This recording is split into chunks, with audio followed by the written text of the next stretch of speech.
قرباني په چا باندې فرض ده؟ دا یو اهم مسله ده. قرباني په چا باندې فرض ده او په چا باندې نه ده. نو قرباني په هغه چا باندې فرض ده چې په چا کې څلور شرطونه وي. چا کې څلور خبرې نو قرباني په هغه کس باندې فرض ده. چې یوه خبره پکې نه وي، په درې مثلا په درې پکې څلورم پکې نه وي، یا دوه پکې نه وي، یا پکې یوه هم نه وي، په هغې باندې فرض نه ده. څلور شرطونه دي د قربانۍ دپاره. یو شرط د قربانۍ دپاره دا دی چې دا به مسلمان وي. کافر باندې قرباني فرض نه ده، ځکه کافر خو الله نه مني، هغه پیغمبران نه مني، نو هغه پیغمبر په طریقه باندې عمل څه وکړي. نو یو شرط د قربانۍ دپاره دا دی چې قرباني په چا باندې فرض ده چې مسلمان وي. مسلمان باندې قرباني فرض ده، کافر باندې نه ده. دویم شرط قربانۍ دپاره دا دی چې دا به آزاد انسان غلام بني. پخوا زمانه کې به غلامانو، اوس خو هغه نشته، لیکن دا به آزاد انساني.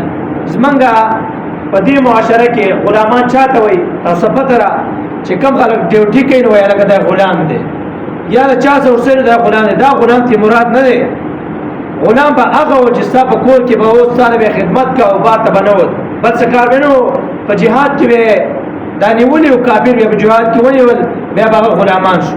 هغه غلام مراد دی. نو غلام باندې قرباني نشته، آزاد کس باندې قرباني ده. نن سبا ټول آزاد دي، په مقدس مکه باندې نن سبا غلام نشته، ټول آزاد دي. نو چې کوم ځای کې مسلمان یو آزاد دي، دا کس به قرباني کوي. دا دویم شرط دی.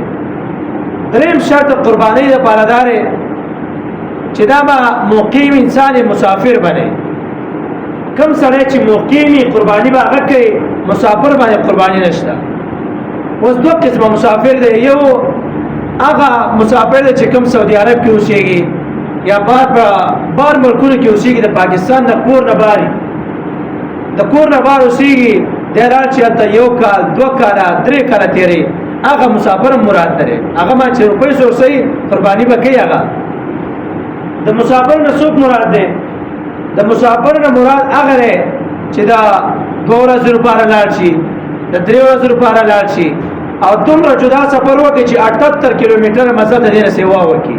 مطلب 120 کیلومتره، 200 300 کیلومتره مزل دا وکړي. دا لاړ شي او هلته 15 ورځو نه کم ورځ دا تېروي. په داسې انسان باندې بیا قرباني نشته. فرض به وي لیکن قرباني به بیا نشته. ها کریم وکړي چې ما باندې قرباني فرض ده، کور ته رینګ وکړي، ملګري ته رینګ وکړي، هلکه زما نه قرباني وکړه، زما نه پیسې درکړم. افضل او غوره طریقه ده. نو درې شرطونه دا شو چې یو مسلمان باندې قرباني فرض ده. دویم دا به آزاد انسان به غلام باندې قرباني فرض نه ده. او دریم مقیم به مسافر باندې قرباني فرض نه ده. څلورم یو اهم مسله، یو اهم شرط چې ذو مال و ذو نصاب. څلورم شرط دا دی چې کله اوس مال ورسوي نو په هغې انسان باندې قرباني فرض ده. چې کوم آزاد انسان ده، غریب انسان په هغې باندې قرباني نشته. څومره مال به ورسوي؟ نو د 52 تولې سپین زر د قیمت موافق ما چې چا څه ورسوي نو هغې باندې قرباني فرض ده.